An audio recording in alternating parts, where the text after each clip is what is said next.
It's time to dig in Valentine's Day's sweetest treat. Hey there, hi there, ho there, Andrew here, reviewing, recapping, and reacting to No Way Out. That's the title of The Walking Dead's episode 9 in season 6. We start off this episode with an explosive first 5 minutes. Literally, Daryl, Abraham, and Sasha get what is similar to a felony arrest traffic stop, and this wouldn't be that intense if it was a gang that was like Joe and his claimers, but these are guys that work for Negan, so everything is amped up a little bit. Negan's lieutenant demands that they get everything, and I suddenly remembered to myself that Abraham has a rocket launcher in there. What would Negan do with a rocket launcher? I have to admit that I do love Abraham dressed up as Colonel Mustard and then screaming out, "Who's Negan?" So Negan's lieutenant goes ahead and sends one of the gang in the back of the truck with Daryl. Yeah, a no-name character and Daryl go off-screen, and you're going to tell me that Daryl doesn't come out the victor between the two? Psst. So Daryl comes back with the RPG, and it ends with little pieces of Negan's gang all over the road. Prediction! Negan finds out that it was Daryl who blew up that gang with an RPG and bashes his head in with Lucille for payment. We'll miss you, Daryl. Commercial break. Rick safely gets his crew out with the Walker chum chain method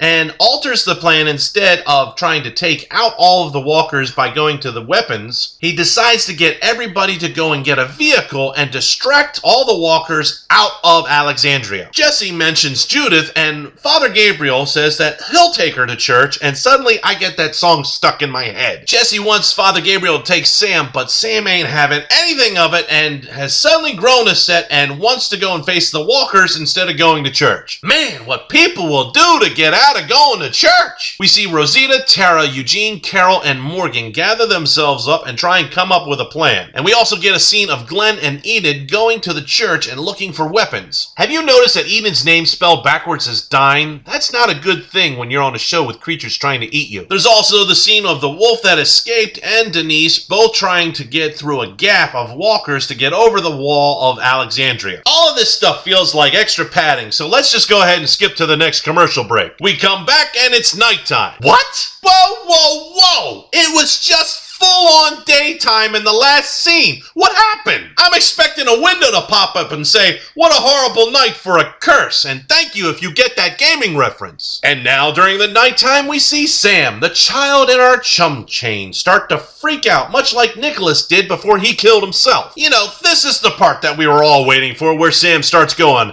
"Mom? Mom?" Shut up, Sam! Now, I'm not for jump scares. I think they're lame and I think they cheapen things. However, when everybody's trying to calm down Sam quietly, we get a great jump scare as Sam gets bitten. Or should I say devoured? This leads Jessie to scream in horror as she watches her child get eaten alive. Sam, you are this chain's weakest link. Goodbye. And watching this has basically put Jessie in a near catatonic state as she seems to not really mind that much getting eaten. She holds on to Carl while becoming Walker Num-Nums, and Rick is left with no choice but to chop her arm off. You know, come to think of it, Jessie Anderson really had it tough on this show. I mean, she gave birth to two characters that really nobody cared about. She was married to a jerk that died earlier, and yeah, Rick did like her because we get a chance to see awkward flashbacks when Rick gets all choppy. But seriously, she had a bad life. I know Coyote Ugly is basically when you'd rather gnaw off your own arm to get away from somebody, but I'm wondering, what is it called when you'd rather chop somebody else's arm off to get away from somebody? Oh yeah, grievous bodily harm. Not that I would know what that is personally. So after all of this happens, Ron Anderson, who is the jerk of the show since his dad was killed, just witnessed his little brother being eaten by walkers, and now the man who shot his father has now chopped his mother's arm off. Do you think he might have a little resentment? So of course he goes to shoot Rick with the gun that was dropped in all of this chaos. Whoa, Ron! You could shoot somebody's eye out with that thing. And then we see shades of the governor as Michonne goes ahead and impales Ron from behind, and Carl loses an eye. Prediction! Since Ron is now dead, Spencer Monroe is going to take over the title of jerk for the rest of the season. Well, at least until he's dead. Oh yes. He will die. Commercial break. We come back to Rosita's crew and Eugene starts talking about having to fight. And we get more of Denise reasoning with the wolf while waiting for the gap of walkers to go by. Now, I gotta admit, I do like this W guy. No, not that W. I mean the actor, Benedict something. No, that's Benedict Cumberbatch. I'm talking about the other Benedict.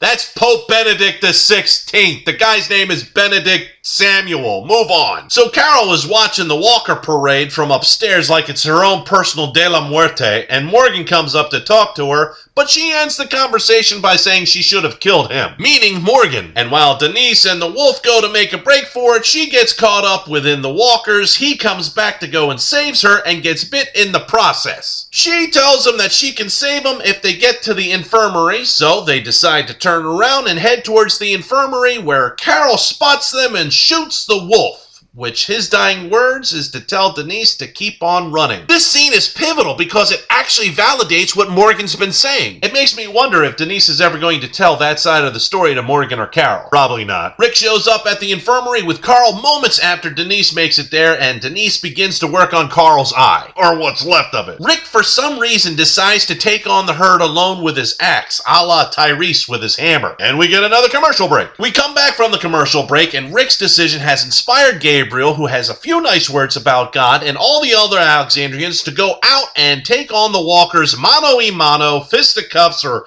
at least using little pointy things, and take out the herd. Then we get Glenn and Enid, who go to the rescue for Maggie on a scene that I couldn't give two squats about. Glenn basically martyrs himself up for a diversion and is only saved by Abraham and Sasha, who shoot a couple of dozen rounds each to kill walkers that are around them.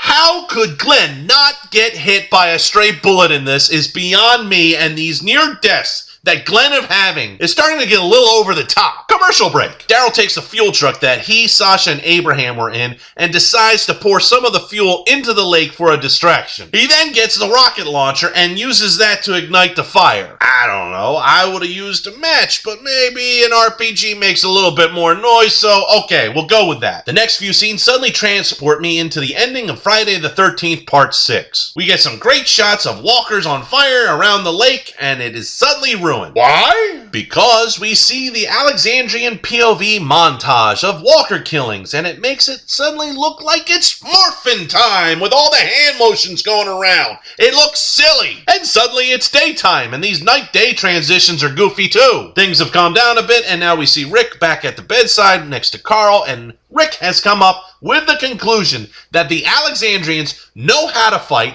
and he is now inspired to make the world a better place because he will continue Deanna's plans and her legacy to make a new, civilized world for Carl to see. He just won't see him through binoculars. But too soon? So what do you think is going to happen by the end of the season? If you like the video, tap the like button and please share because this channel will only grow with your support. Don't forget to subscribe so you get notified the moment I upload. And I will see you in the next video.